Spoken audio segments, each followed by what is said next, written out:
America this time, maybe Canada. First, you have some time to look at questions 1 to 6.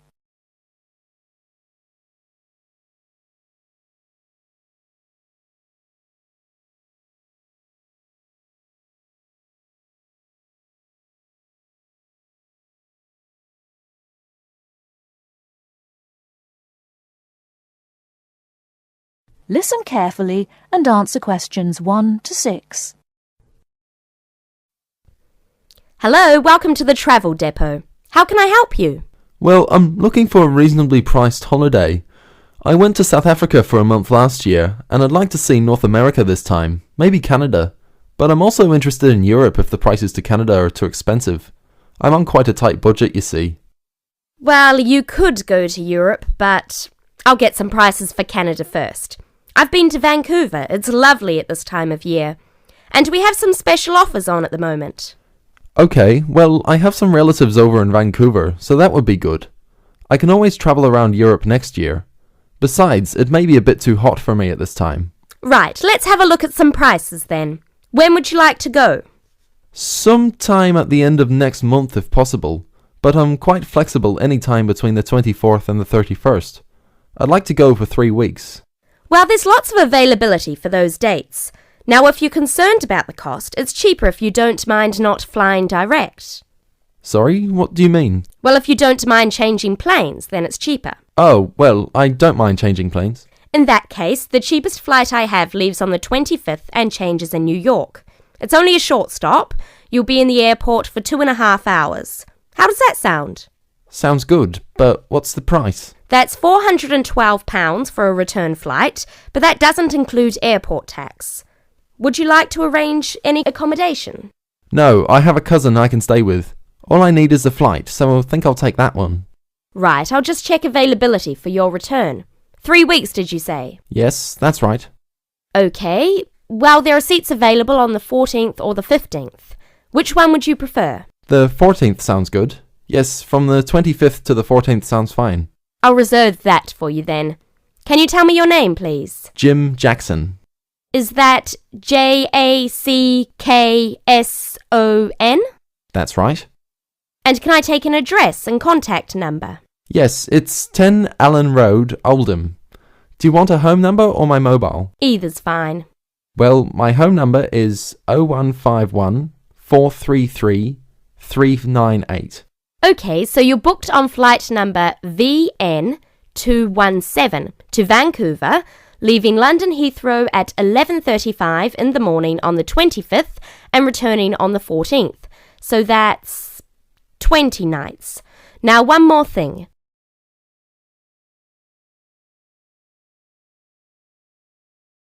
Before you hear the rest of the conversation, you have some time to look at questions 7 to 10.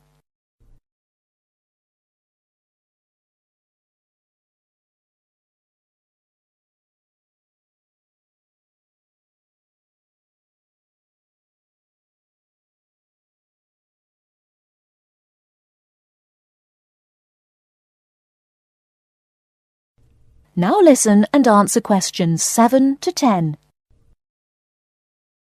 Now, one more thing. Do you have any travel insurance? We recommend all our clients take out some kind of cover, even though most people don't end up needing it.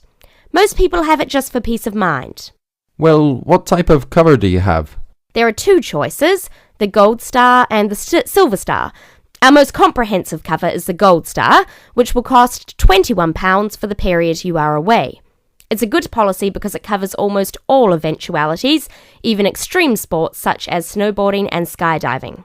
What about the Silver Star? That's £18, but it doesn't cover you for any dangerous sports. Well, for £3, I think I'll take the first one. The gold cover, please. Right, and is there anything else I can help you with? Well, do you have any information about what to do in Vancouver? Yes, I'm sure there's something on the computer that can help. Yes. There's a Shakespeare play at the theatre, but at $54 it's quite expensive. That starts at 8 p.m. The City Museum is really popular too, if you like that kind of thing. They have a special exhibition of Japanese armour next month. Entrance is free and the museum is open from 9 to 4:30, Monday to Saturday. Would you be interested in either of those? Oh, well, maybe. Well, I'm sure you can arrange that when you get there anyway. So it's the flight and the Gold Star insurance. That's £433 in total. Can I pay by Visa? Yes, of course. If you start... That is the end of part 1. You now have half a minute to check your answers.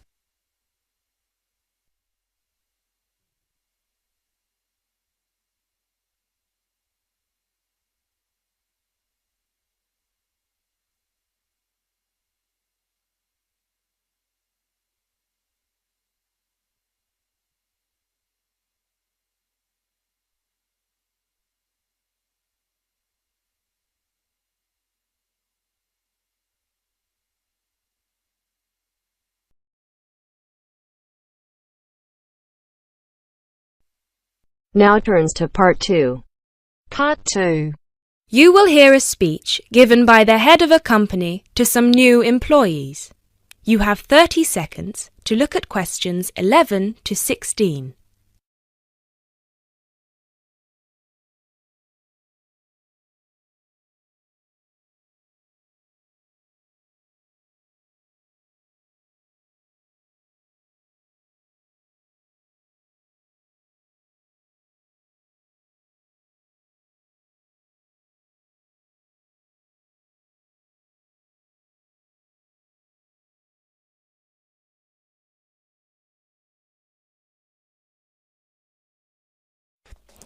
First of all, a warm welcome to Barker's Country Safaris. We're delighted to have you all on board for this season.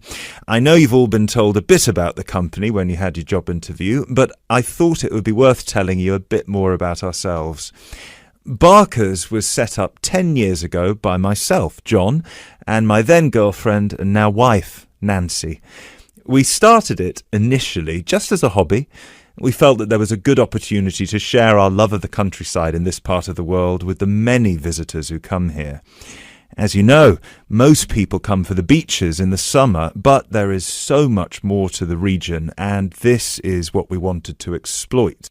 Nancy and I were born near here, and as teenagers we went climbing, kayaking, whitewater rafting, potholing, and just straightforward walking. This district is in our blood, and we love it. While we were still at university, we started taking small groups of visitors out into the national park in Nancy's brother's old Land Rover. We'd drive them around the back lanes and into the forest. We'd also organise rock climbing tours for friends of friends. Then, each year, without us having to advertise, people came back to us to ask for more excursions and trips. So, 5 years ago, we gave up our other jobs to focus full-time on Barker's Country Safaris. Now, 2 years after that, we set up the activity tour part of the business, and 1 year ago, we expanded into organising activities for school groups during term time. Obviously, this was a massive challenge with all the health and safety requirements, but it's proving a great success.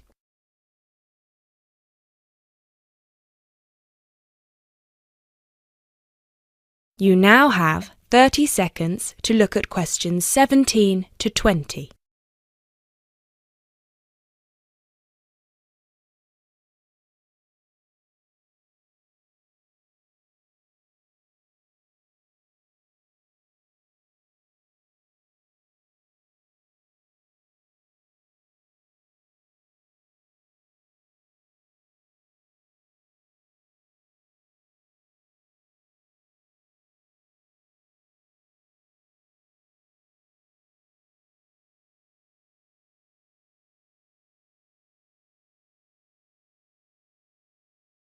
You now have 30 seconds to look at questions 17 to 20.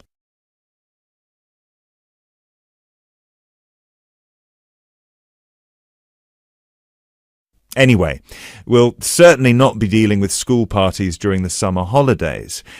Our clients for the next 3 months are mostly family parties or groups of friends, and I'd like to talk a bit now about the tours we offer and what your responsibilities will be. Our most popular excursion is the Woodland Tour and Trail.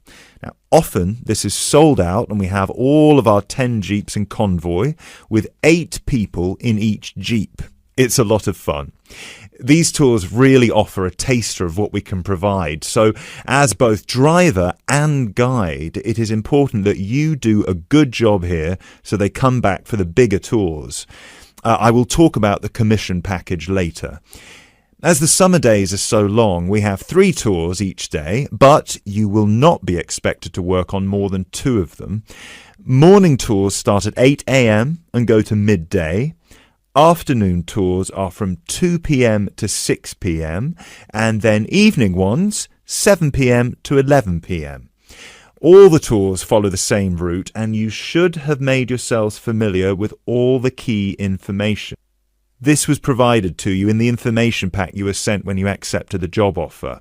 This is important, so if you haven't had time yet, please do so now. Our second most popular tour is the Family Exclusive. Now, this tour is for the whole day and for only one group. Usually it is just one jeep, but sometimes there are 2 if the party is large. These tours go from 10 a.m. till 5 p.m. and include lunch at the Brown Bear in Lower Middleton. We have a number of different routes for these tours as we don't want our premium clients being made to feel that they are part of a large package deal. You will be told which route to take with your weekly schedule. Now, I'd like to move on to these specialty tour packages. These are the ones that we're keen to book people on once they've done the Woodland Tour and Trail trip.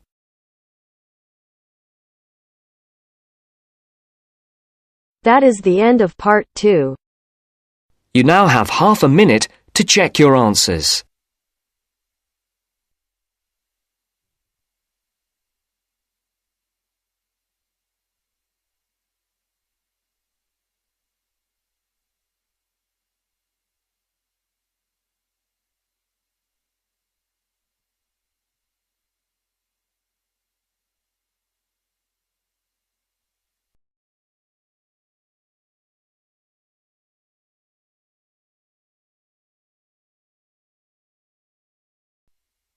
Now turns to part 3.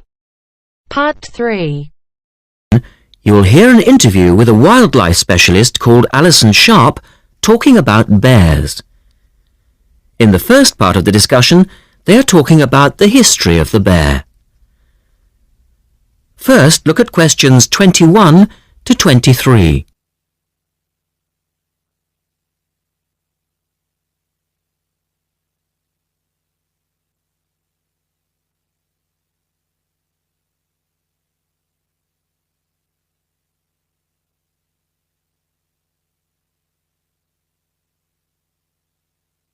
Now listen to the first part of the interview and answer questions 21 to 23.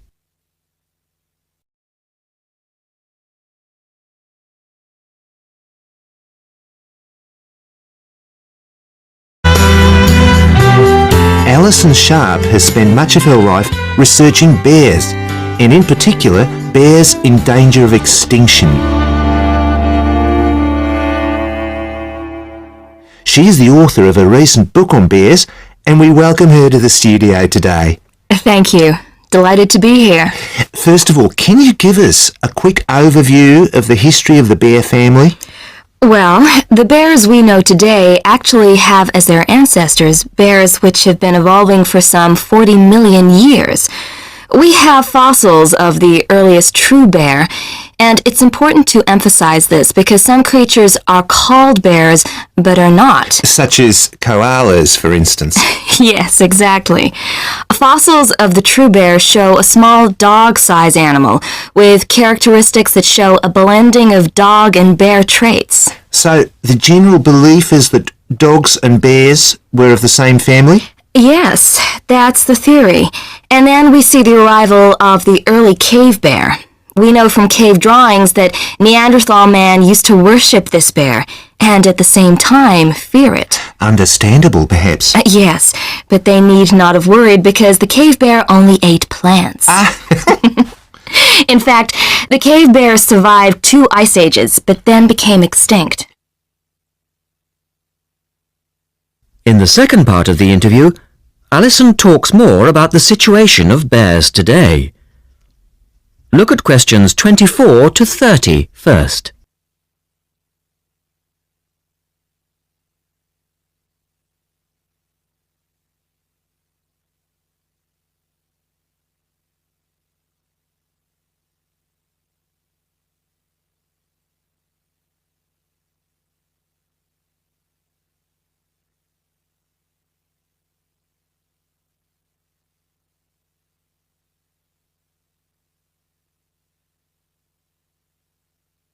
Listen carefully and answer questions 24 to 30.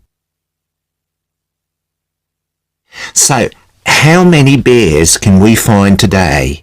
And are any of them in danger of extinction? Well, I'll answer your first question first.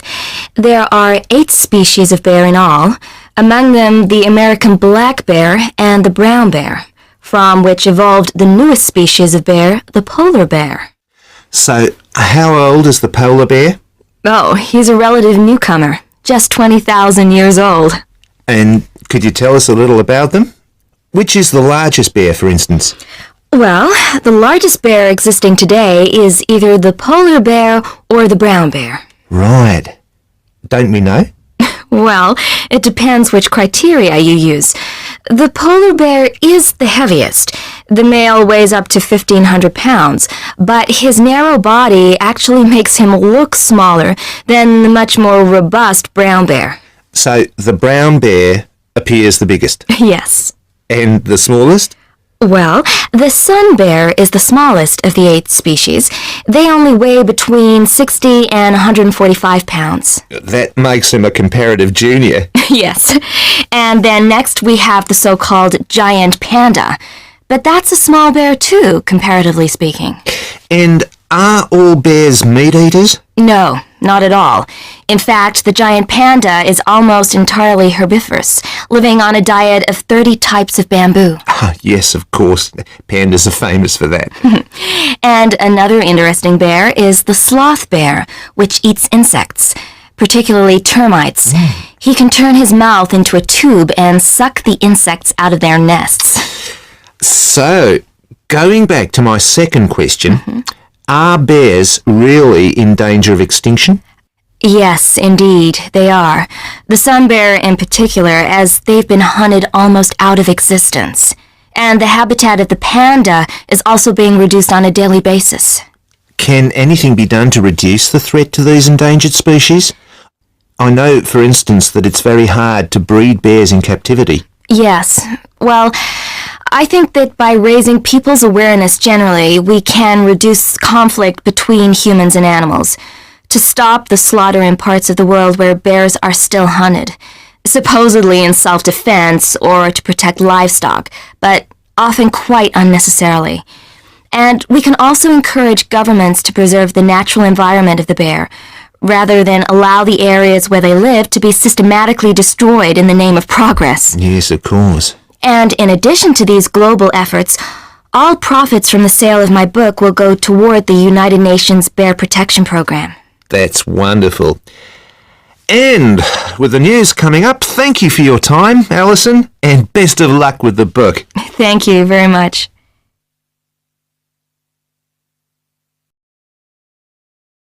That is the end of part 3. You now have half a minute to check your answers.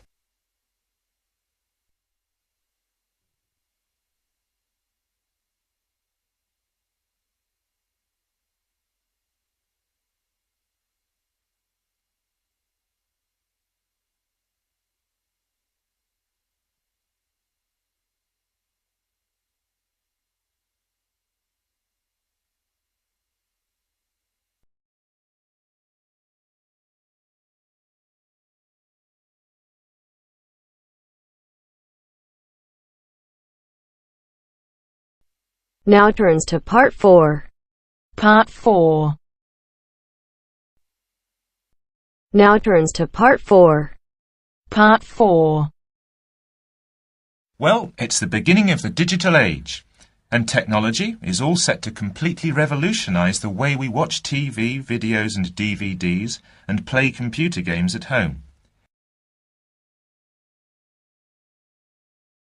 First, you have some time to look at questions 31 to 40.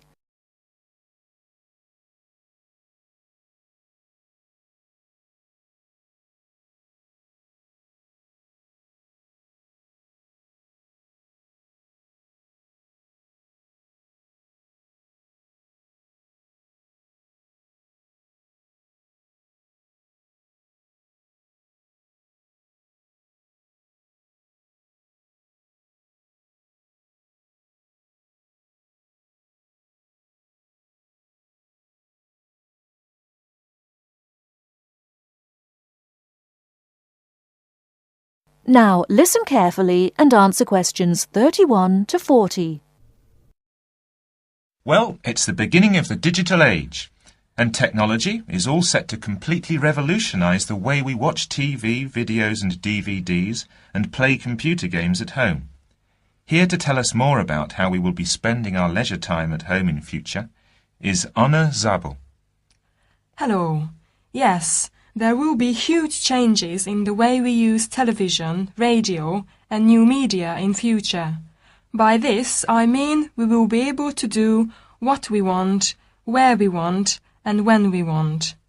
The result is that our homes will increasingly become home theatres, and all our entertainment at home will be available at the touch of a button. Now, most home entertainment these days is delivered over wires, but this is changing thanks to high-speed broadband. Downloading will become easier, and studios will eventually release movies, songs and video games directly to the consumer. So, for example, instead of a film opening on the big screen and eventually appearing on television, video and the internet, it can appear in all formats at once. This means that we will have more choice and control over the media we use. So, how will we use this media in our homes in future? There will be big changes in how we watch video and television. Several research groups and companies are trying to add depth to TV and other video displays in the form of a third dimension. So television and video screens will have depth. What do you mean by depth exactly? Do you mean 3D, like a hologram? That's right. When we say that a hologram has 3 dimensions, it means that we can see not only up and down and left and right, but forwards and backwards too. When we talk about dimensions, we call forwards and backwards depth. So when we say that a hologram has 3 dimensions, it means we can see up and down and left and right, just like a picture or photo. But we can also look into the hologram because the image it contains has depth. So instead of watching films on a flat screen, we will be watching them in 3D? Absolutely. Well, as we live in a 3D world, we shouldn't really be watching television and films in 2D, and the technology to make this happen is already there. 3D screens are being developed which can be placed throughout the house, even in busy areas of our homes, like doorways and halls. Now, these screens appear to float in air. So in the future, 3D holographic images will be sent into our homes, and we will be able to experience the action as if it is taking place right in front of our eyes. So, the action won't just look real, it will be real. Incredible! How does this technology work? Well, to get true 3D, each of your eyes has to see a slightly different image. 3D screens interweave multiple images in vertical stripes using special coatings and filters built into the screen. This means that each eye sees a different set of stripes. These screens are called lenticular screens. Now, these screens are easy to produce, and some laptop PCs and cell phones already have them. However, lenticular screens do have one disadvantage. The strain on the eyes and brain of putting together a 3D image from two flat ones can result in headaches and dizziness. But a few companies have developed a hologram 3D display which does not cause these problems. Instead of building images, then leaving them to the brain to put together, holograms create a whole image that reaches the eye exactly the way light from a real object does. You can even walk part of the way round a holographic image to see side and back views, just as you would do if the object was right in front of you. Twin holograms will let a couple watch two different programs on the same screen, even if they sit next to each other on the living room sofa. So no more arguing about which program to watch. That's right. Patio screens are being developed too. Patio screens? What are they exactly? Well, a patio screen is a big inflatable screen, which means you can take it outside your home and watch a film in your garden. Some patio screens are even equipped with DVD players, and some new ones may even have a wireless connection. Amazing developments there. Well, join us after the break when we will be talking. That is the end of part 4. You now have half a minute to check your answers.